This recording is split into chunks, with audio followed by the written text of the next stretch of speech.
atual, a cirurgia moderna é realizada com facilidade, regularidade e relativa segurança, graças aos avanços da ciência médica. No entanto, durante a maior parte da história da humanidade, a cirurgia foi um assunto sangrento, doloroso e perigoso.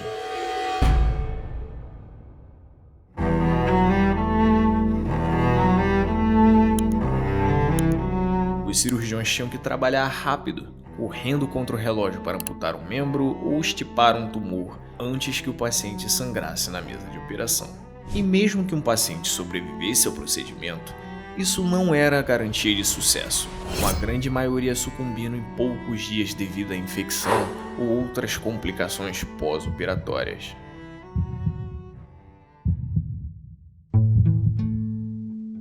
No início do século XX, a profissão médica foi varrida por uma moda bizarra e perturbadora, quando os cirurgiões, embriagados com suas novas habilidades operacionais, começaram a aliviar pacientes de todos os tipos de órgãos perfeitamente saudáveis, de dentes a amígdalas a todo o cólon, em uma busca fanática para livrar a humanidade das doenças de uma vez por todas. Essa moda de excisão preventiva de órgãos saudáveis teve sua origem em uma das mais antigas obsessões médicas da humanidade, a constipação. Em 1914, o biólogo russo Ilya Metchnikoff, ganhador do Prêmio Nobel de Fisiologia e Medicina de 1908 por seu trabalho pioneiro em imunologia, desenvolveu uma teoria da doença crônica, que chamou de autointoxicação. De acordo com Metchnikoff, o cólon, o comprimento de 1,2 metros de intestino grosso que conecta o intestino delgado ao reto, era pouco mais que uma fossa purulenta onde os dejetos corporais se acumulavam, estagnavam e apodreciam. Taking a shit. Sorry. Metchnikoff concluiu que o mesmo processo estava acontecendo no cólon e que os resíduos mais longos estagnavam e apodreciam no intestino, liberando mais toxinas através da parede intestinal para o corpo. Metchnikoff atribuiu toda uma série de doenças crônicas a essas toxinas, incluindo úlceras, câncer de bexiga, hipertensão, artrite reumatoide e até distúrbios psiquiátricos como esquizofrenia e depressão. Ele ainda teorizou que resíduos antigos aderiam à parede intestinal e endureciam, impedindo a absorção de nutrientes vitais.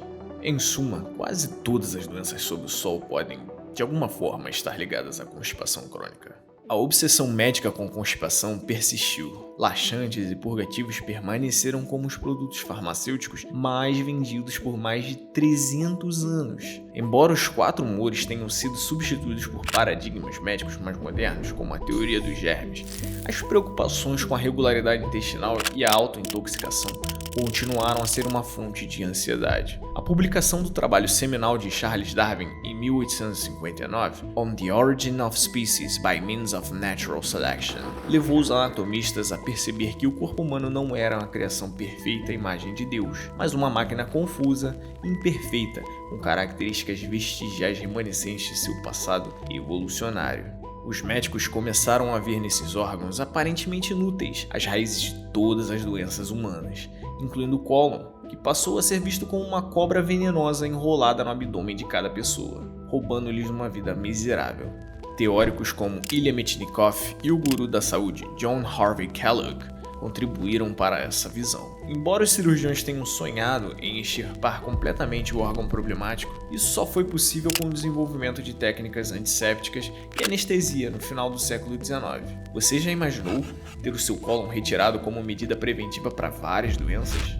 No século XX, essa ideia era comum e foi popularizada pelo Dr. William Arbuthnot Lane, chefe de cirurgia do Guy's Hospital em Londres. Lane desenvolveu o procedimento da colectomia radical, que consistia na retirada completa do cólon como forma de evitar o acúmulo de bactérias nocivas e resíduos em decomposição.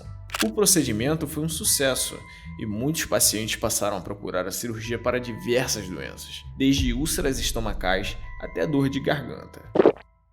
A mania das colectomias atingiu seu auge nas décadas de 1910 e 1930, e Lane realizou mais de 1000 desses procedimentos de sua carreira. A prática chegou a ser parodiada na peça The Doctor's Dilemma, de George Bernard Shaw, e o Dr. Cutler Walpole, personagem claramente inspirado em Lane, que exorta a sabedoria médica da época com uma afirmação polêmica: 95% da raça humana sofre de envenenamento crônico do sangue e morre disso.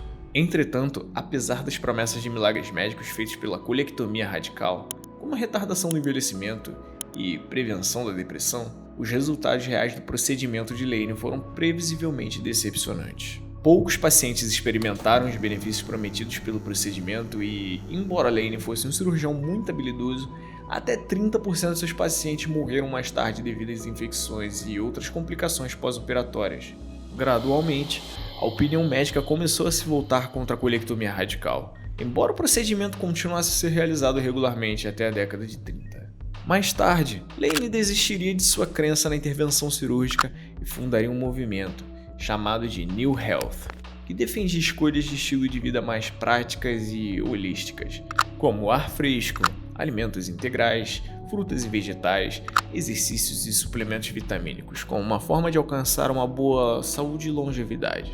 No entanto, Lane não estava sozinho em sua defesa de intervenção cirúrgica. Você sabia que, por volta de 1915, um psiquiatra chamado Dr. Adolf Meyer propôs uma teoria intrigante de que todas as doenças mentais eram causadas por infecções bacterianas latentes? Essa teoria, chamada de teoria da infecção focal, alegava que essas infecções ocultas produziam toxinas que envenenavam lentamente a mente, assim como alimentos em putrefação no colo. Parece meio maluco, né? Mas espera, a história fica ainda mais bizarra. Um psiquiatra chamado Dr. Cotton ficou tão empolgado com essa teoria que começou a remover parte do corpo de seus pacientes que poderiam abrigar bactérias nocivas, começando pelos dentes.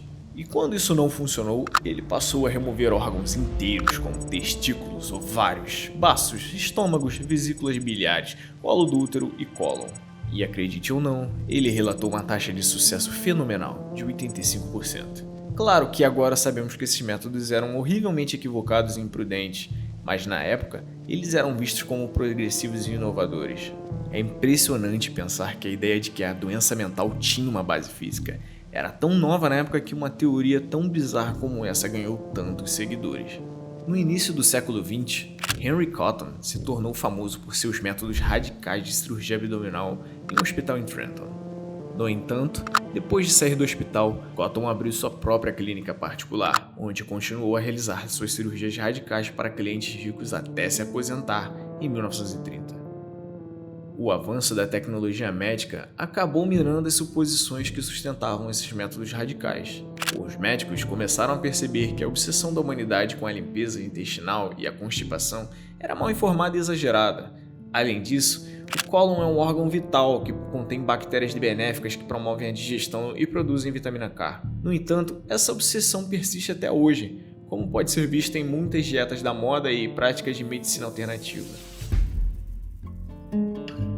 Até recentemente, a remoção de partes do corpo perfeitamente saudáveis era comum, como no caso da amidalectomia preventiva em massa em crianças.